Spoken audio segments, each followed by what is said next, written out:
breadsticks and bagels all round. It was game, set and match Murray. He defeats Nava in an incredible 4 sets, extremely high quality, extremely entertaining tennis. But let's get into the reasons which led Murray to the victory. My name's Henry Tui, welcome to Post-Match Breakdowns, and subscribe if you love tennis. I'm working really hard to keep producing the best tennis content I can, so subscribing would mean the world. But let's get into it and start off with Nava's game and kind of Murray's solutions to it. Because I'd never seen Nava play before, and he had only had one tour level win ever in his career, which was on Monday. But he really impressed me, and it became immediately clear that he was a huge hitter off both wings, but his forehand especially. By 2-1, he was averaging a colossal 85 miles an hour on his forehand. He also had a huge serve, hitting 130 mile an hour bombs and hitting the spots, which was really impressive. And he was also really aggressive on the return in early portions of the match. And he took the ball very, very early and tried to get on the front foot. And also his movement generally and his mental game was really, really strong. He saved 3 break points in the opening game of the match and eventually held serve there and was just really impressive all round. Clearly a very, very dangerous opponent. And Murray definitely needed to have specific solutions to deal with the challenges that Nava posed. And especially off of his world-class return. What he did so well against Cerundolo, and actually did better in this match, was to neutralise the serve by returning to Cerundolo's backhand. Because Cerundolo has a very, very weak first serve. I think the fastest serve he hit in the match was about 120 miles an hour. But Nava served much, much bigger than that. And we will get into the stat and that more in depth later on. But he did an exceptional job in this match. And Murray needed to do that because he needed to get on the front foot and avoid Nava's incredible forehand and start to do some real damage. And that could introduce doubt and kind of rattle the confidence of Nava, whose mental game was so strong, but he can only take so much. So he needed to start introducing that doubt and start making some headway. But by the end of the first set, Nava was emphatically showing his grit. He had saved 5 break points and had come through like a 14-minute hold. And Murray was really struggling with the return because of just how huge Nava was serving. He was just trying to get it back in the court rather than where he was trying to return it to. And Nava was just so consistently serving huge as well. And just generally his whole game, he'd just been playing incredible tennis. Both wings were doing loads of damage, and he just answered every question that Murray had asked. And when it mattered most, Nava did come up with the goods. And with one of the shots of the tournament, after an hour and a half, Nava broke to take the first set 7-5. It was an immensely quality. It was a set of immense quality, and it was exceptionally physical and grueling.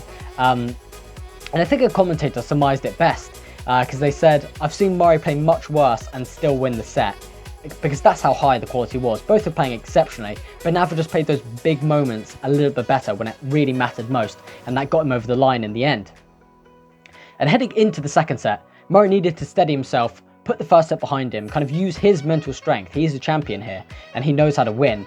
And he just needed a dip in concentration from Nava, a young 20-year-old who doesn't have the mental strength of Murray, because nobody really does at that age, except maybe Sinner. He's so mentally strong.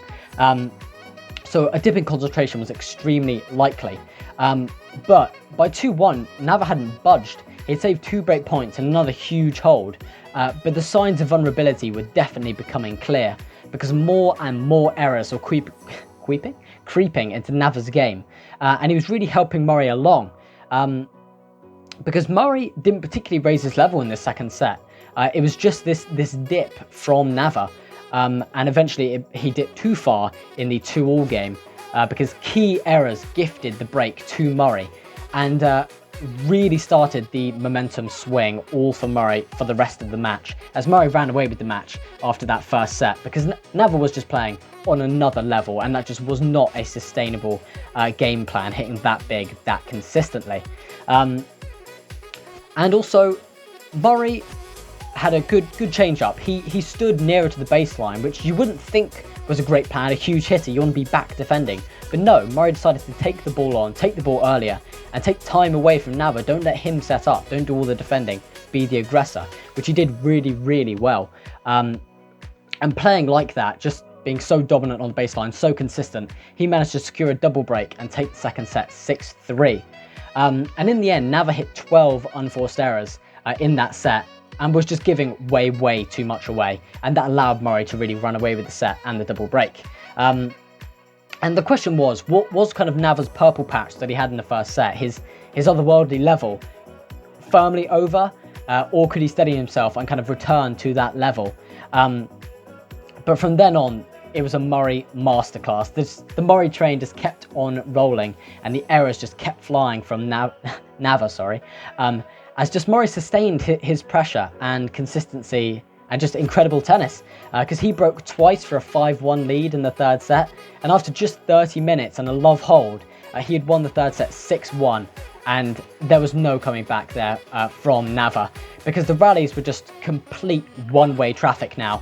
And the return of serve was a massive key that I'd like to dig into, as I said I would earlier. Because earlier, when I was talking about Nava's game, I was talking about the big forehand that Murray needed to avoid on the return of serve. He needed to get it to Nava's backhand and allow him to dictate. And Murray did that exceptionally. In the fourth set, this stat popped up, where 60% of the time, that first ball return was going to Nava's backhand. I think against Cerundolo, it was only 51% of the time, and he did it great in that match. So he was just on another level in this match. And it really allowed Murray to dictate, and dictate he did. In Nava's end, his forehand speed dropped from 81 miles an hour to 72 miles an hour. That was almost a 10 mile an hour difference, and just everything was kind of dropping from him. His energy, after playing the tennis of his career, just the wind had firmly gone from his sails, and just mentally and physically he was drained, because he was broken straight away in the fourth set, and just the finish line was just further and further away, and I think he realised that he just wasn't ever going to get there.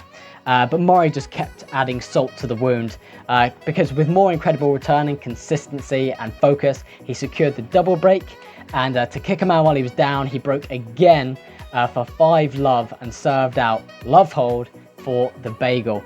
And after that first set, he'd won it 6-3 with the double break, 6-1 with the double break, and 6-love with the triple break. Just complete annihilation from then on. In a first set that could have gone either way. This could have been a straight set victory for Andy.